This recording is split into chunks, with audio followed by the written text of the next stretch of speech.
एक बार पुनः स्वागत है बच्चों फिजिक्स इट्स इजी में। और हम बात कर रहे हैं कक्षा 11 के अध्याय 7 कणों के निकाय तथा घूर्णी गति पर।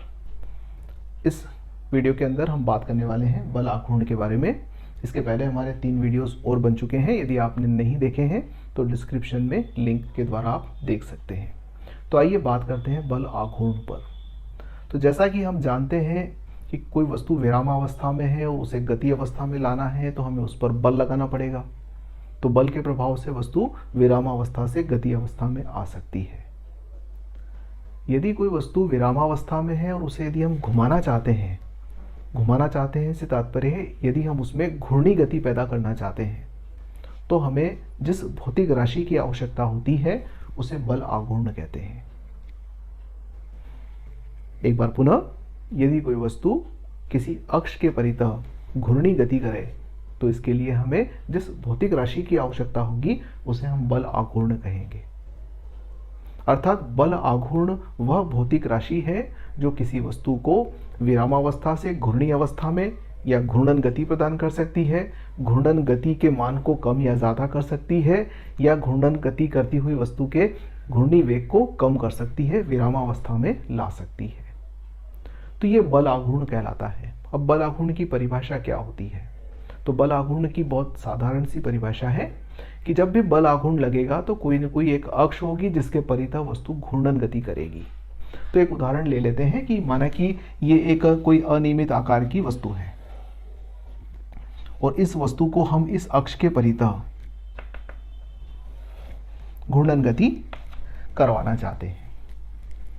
तो माना कि ये वस्तु है, एक प्लेन लैमिना कह सकते हैं इसको, चपटी वस्तु है और इस वस्तु को हम घूर्णन गति करवाना चाहते हैं। तो हमें घूर्णन गति के लिए बल आघूर्ण की आवश्यकता होगी। तो बल आघूर्ण की परिभाषा कहाँ से आएगी?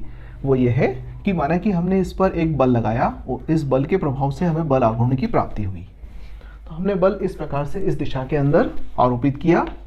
यह बल जो है वो घूर्णन अक्ष से r दूरी पर लगाया गया है। ठीक, तो बल आघूर्ण का मान किसी भी वस्तु पर लगाए गए बल तथा घूर्णन अक्ष से बल की क्रिया रेखा के लंबवत दूरी के बराबर होता है। यदि हम लिखें तो बल आघूर्ण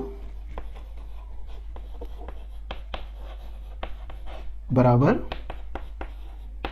बल गुणित लंबवत दूरी।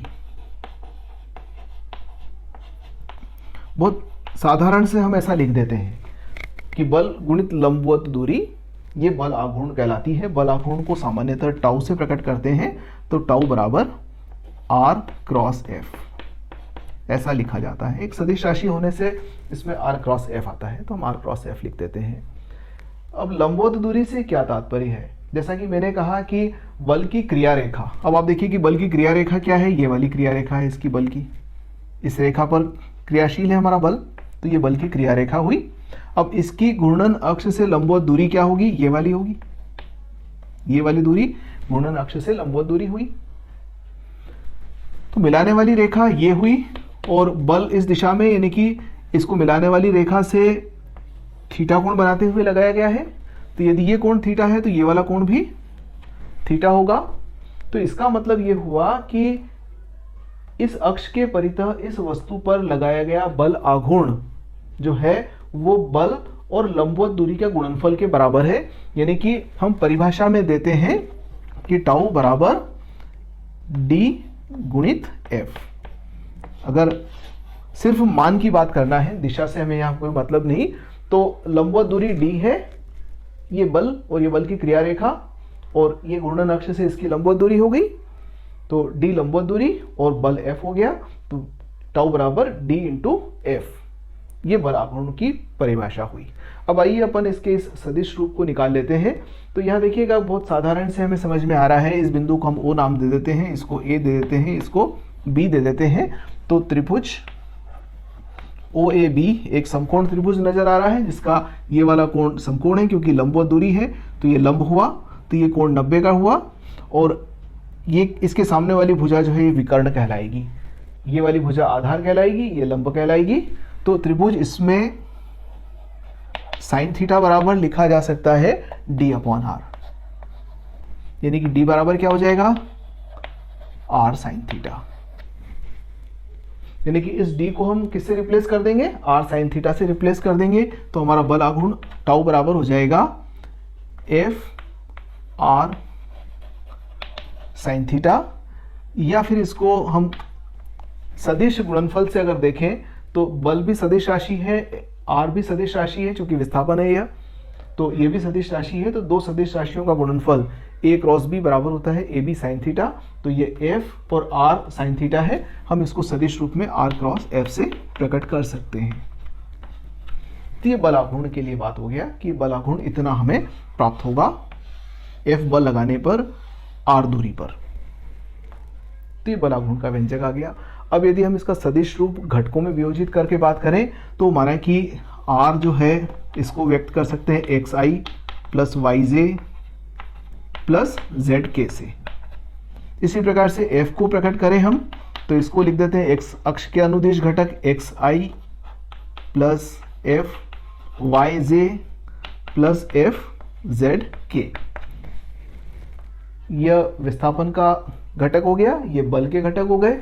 तो बल आघूर्ण को भी हम इसी प्रकार से व्यक्त कर सकते हैं टाउ एक्स आई प्लस टाउ वाई जे प्लस टाउ जेड के रूप में।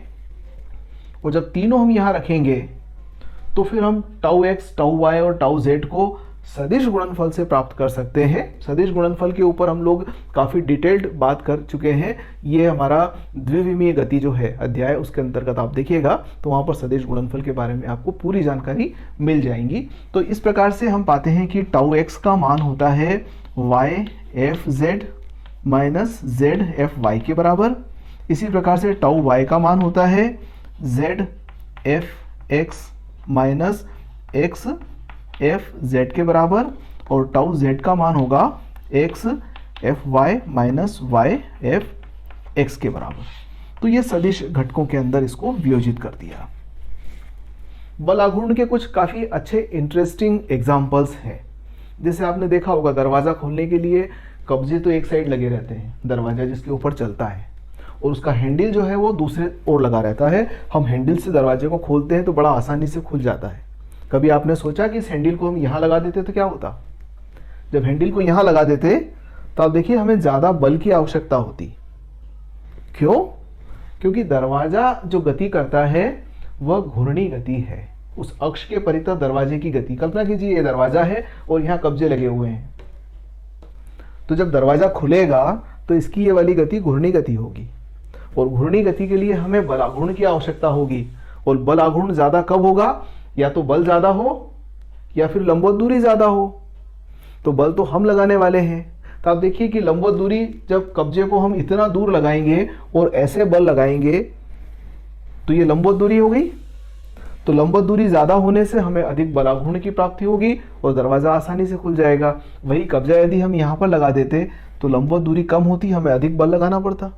तो दरवाजे को खोलने के लिए हम उसके कब्जे से जितना दूर से उसको पुश करेंगे या पुल करेंगे, खींचेंगे या धक्का देंगे, वो उतना आसानी से खुल जाएगा। उसका कारण है कि बल आघूर्ण की प्राप्ति ज़्यादा होगी। दूसरा, आपने देखा होगा हैंडपंप। हैंडपंप के अंदर लंबा हत्था लगाते हैं और इधर से पुशअप करते हैं उसको, ताकि पानी निकलता है। जितना लंबा हत्था होगा लंबवत उतनी दूरी उतनी ही ज़्यादा होगी। और उसका हत्था भी देखिए आप, इस प्रकार से वो घूर्णी गति करता है ना। तो घूर्णी गति करने के कारण से हमें अधिक बल आघूर्ण की आवश्यकता है, और उसकी प्राप्ति कैसे होगी? लंबवत दूरी को बढ़ाकर होगी।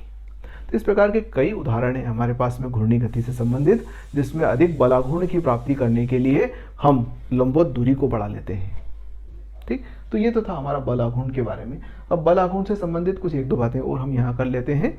जैसे कि कार्य की बात यदि की जाए तो कार्य बराबर होता है बल गुणित विस्थापन, इसको कार्य कहते हैं। अगर कोई वस्तु घूर्णी गति कर रही है तो उसके अंदर होने वाला विस्थापन कोणीय विस्थापन होगा। घूर्णी गति में विस्थापन कैसा होगा? कोणीय विस्थापन होगा। तो यहां पर कार्य बल आघूर्ण के द्वारा किया गया कार्य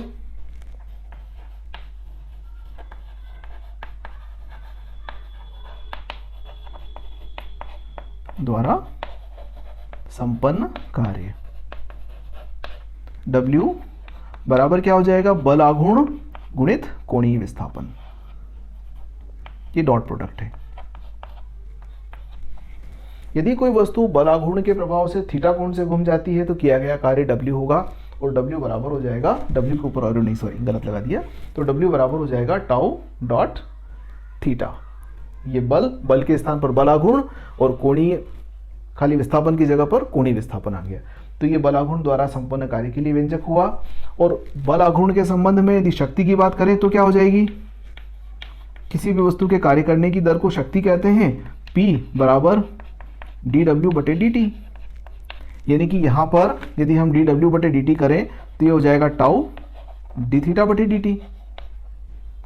वेरिएबल क्या है, थीटा है, विस्थापन है, तो विस्थापन परिवर्तन की दर कोणीय वेग कहलाता है, अर्थात शक्ति को व्यक्त कर सकते हैं टाउ इंटू ओमेगा से। ओमेगा कोणीय चाल हुई, तो वस्तु यदि ओमेगा कोणीय चाल से घूम रही है, लगाया गया बल आघूर्ण टाउ है, तो वहां पर व्यय शक्ति कितनी होगी, P होगी, और P का मान कितना होगा, टाउ इंटू ओमेगा के बराबर होगा। तो जैसा कि अपन ने स्थानांतरण गति में देखा कि बल के कारण से कार्य होता है, तो यहां पर भी बल आघूर्ण के कारण से कार्य होता है। तो कार्य बराबर बल आघूर्ण गुणित कोणीय विस्थापन। वैसा ही वहां पर हमने देखा था, शक्ति बराबर होता है बल गुणित रेखीय वेग। स्थानांतरण गति में, घूर्णन गति के अंदर शक्ति बराबर हो जाएगा बल आघूर्ण गुणित कोणीय वेग। तो इस वीडियो में इतनी बात करते हैं, अगले वीडियो में फिर मिलते हैं। नमस्कार, धन्यवाद।